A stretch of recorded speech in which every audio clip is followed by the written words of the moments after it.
Bismillahirrahmanirrahim. Assalamualaikum warahmatullahi wabarakatuh. Kembali lagi bersama saya Herna Novi Kurnianti, masih dalam proyek karakterisasi senyawa anorganik. Pada kesempatan kali ini saya akan menjelaskan materi analisis termal, di mana dalam analisis termal ini mencangkup 3 subpoin, yaitu ada TGA, DTA, dan juga DSC. Sebelum kita lebih jauh terkait DTA, TGA, ataupun DSC, mari kita perkenalkan terlebih dahulu apa itu analisis termal. Analisis termal ini berbicara tentang hubungan panas dan materi, di mana panas ini memiliki arti yaitu bentuk energi yang dapat ditransfer dari suatu materi ke materi lainnya sebagai objek dan dinyatakan dalam satuan kalor. Sedangkan suhu yaitu derajat panas ataupun dinginnya suatu benda yang dinyatakan dalam satuan Kelvin. Nah, fenomena yang sering kita temukan ini dalam kegiatan sehari-hari yaitu pengeringan makanan ataupun pengawetan makanan. Yang biasa kita lihat itu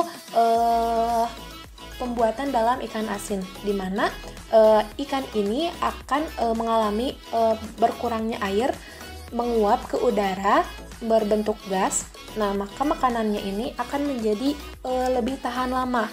Hal ini disebabkan karena massa yang dimiliki pada ikan tersebut berkurang. Nah, itu menjadi salah satu fenomena kenapa analisis termal ini terbentuk. Nah, untuk secara definisi, analisis termal ini merupakan pengukuran perubahan sifat fisik materi sebagai fungsi temperatur dalam suatu program yang terkendali. Nah, sifat fisik apa aja sih yang dianalisis dalam analisis termal ini? Yang pertama ada perubahan temperatur, perubahan massa, perubahan sifat fisik mekanik, dan juga perubahan entalpi. Maka dalam analisis termal ini, kurva yang terbentuk yaitu hubungan antara kurva sifat fisik dan juga temperatur. Pada analisis termal ini, karakteristik suatu materi dapat dianalisis ukurannya berdasarkan perubahan fisik yang terjadi akibat dari panas yang terbentuk. Nah, karakteristik yang dianalisis diantaranya ada sifat fisik, ada termodinamika, dan juga sifat kimia dari materi tersebut. Nah, dalam pengukuran analisis termal ini memiliki jangkauan temperatur yang berbeda-beda sesuai dengan metode yang digunakan. Sebagaimana yang kita ketahui, metode yang kita ada 3, yaitu TGA, DTA, dan juga DSC. Jangkauan temperatur yang dimiliki pun berbeda-beda. Nah, dalam analisis termal ini kita akan fokus ke dalam 3 metode. Yang pertama ada DTA, di mana DTA ini berbicara perbedaan temperatur sampel dengan standar yang dimiliki. Selanjutnya ada DSC. Untuk DSC ini menganalisis pengukuran panas yang diserap ketika perubahan temperatur. Jadi berbicara tentang entalpi. Sedangkan untuk TGA ini kita akan membahas tentang perubahan berat material ketika pemanasan itu berlangsung ataupun mengamati perubahan massa. Nah, mari kita bahas satu persatu. Untuk TGA, di mana TGA ini perubahan sifat fisik yang diamati adalah perubahan massa dengan fungsi temperatur atau waktu dengan menggunakan thermobalance atau timbangan termal. Nah, timbangan termal ini merupakan kombinasi dari timbangan elektronik yang digabungkan dengan tungku yang dijadikan satu dengan pengukuran temperatur. Untuk lebih jelasnya, ini merupakan instrumen TGA, di mana terdiri dari cawan ataupun wadah, di mana cawan atau wadah ini bersifat tahan panas sehingga ketika sampel mengalami peningkatan temperatur, hal ini akan dideteksi oleh termokopel masuk ke dalam sistem pembacaan. Selanjutnya ini ada timbangan. Pada instrumen yang saya tampilkan, timbangan yang digunakan yaitu timbangan top loading system, di mana timbangan ini dilengkapi dengan sistem kompensasi dan sistem optik. Keduanya berfungsi untuk mengembalikan posisi batang penyangga pada cawan sehingga sampel ketika terjadi dekomposisi akan kembali seperti semula. Sedangkan selanjutnya ada pengendali atmosfer. pengendali atmosfer ini berfungsi untuk mengatur atmosfer di dalam instrumen tersebut ketika mengalami ataupun ketika dilakukan pemanasan.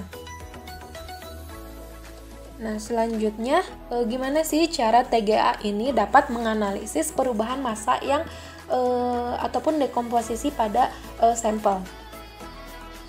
Nah, pada sampel ini mengalami dekomposisi ataupun perubahan massa, maka penyangga cawan ini akan merubah posisi dari naik ke turun ke posisi semula, di mana sistem kompensasi timbangan akan mengembalikan posisi batang penyangga ke posisi semula.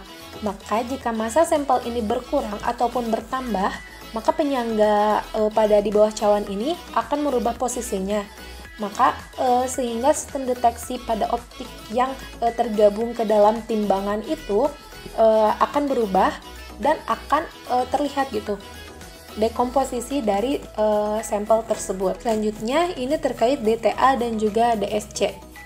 Kedua DTA dan DSC ini memiliki konsep yang sama, di mana membandingkan sampel dengan referensi, sedangkan pada DSC energi panas yang diserap, sedangkan DTA ini berbicara perbandingan temperatur pada sampel itu sendiri.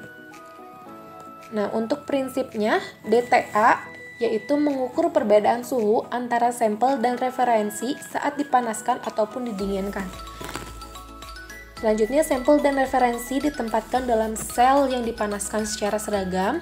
Ketika sampel mengalami perubahan fisik ataupun perubahan kimia, maka akan terjadi perubahan energi yang menghasilkan perbedaan suhu antara sampel dan juga referensi yang dimiliki. Untuk DTA itu sendiri dapat mencatat perubahan suhu sebagai fungsi waktu ataupun suhu, memberikan informasi tentang perubahan fase, reaksi kimia, atau perubahan kalor dalam sampel. Sedangkan untuk DSC atau Differential Scanning Calorimetry, di mana DSC ini mengukur perbedaan kalor yang diserap atau dilepaskan oleh sampel saat dipanaskan, didinginkan, atau dijaga pada suhu yang konstan. Selanjutnya, sampel dan referensi ditempatkan dalam sel yang dipanaskan secara seragam. Ketika sampel mengalami perubahan fisik ataupun kimia, maka akan terjadi pertukaran kalor yang menghasilkan perbedaan kalor antara sampel ataupun referensi yang dimiliki. Untuk DSC ini dapat mendeteksi perubahan kalor sebagai fungsi waktu ataupun suhu, memberikan informasi tentang entalpi reaksi, transisi fase, stabilitas termal, dan sifat termal pada sampel itu sendiri. Nah, ini yang tadi telah dijelaskan pada DTA merupakan perbandingan temperatur pada sampel, sedangkan DSC ini energi panas yang diserap pada sampel itu sendiri. Nah, ini merupakan kurva yang akan terbentuk pada DTA dan juga DSC, di mana hal ini akan terjadi dua fenomena gitu. Ada kemungkinan dua fenomena ketika sampel ini menyerap panas ataupun mengalami endotermik, atau sampel ini akan mengeluarkan panas ataupun sifat eksotermik. Nah, kedua hal ini diukur dan dibandingkan dengan referensi yang dimiliki. Nah, cukup sekian pengantar terkait analisis termal, TGA, DTA, dan juga DSC. Untuk lebih jelasnya, video selanjutnya akan saya tampilkan terkait pengolahan data TGA, DTA, dan juga DSC. Cukup sekian yang dapat saya sampaikan. Sampai jumpa di video selanjutnya. Wassalamualaikum warahmatullahi wabarakatuh.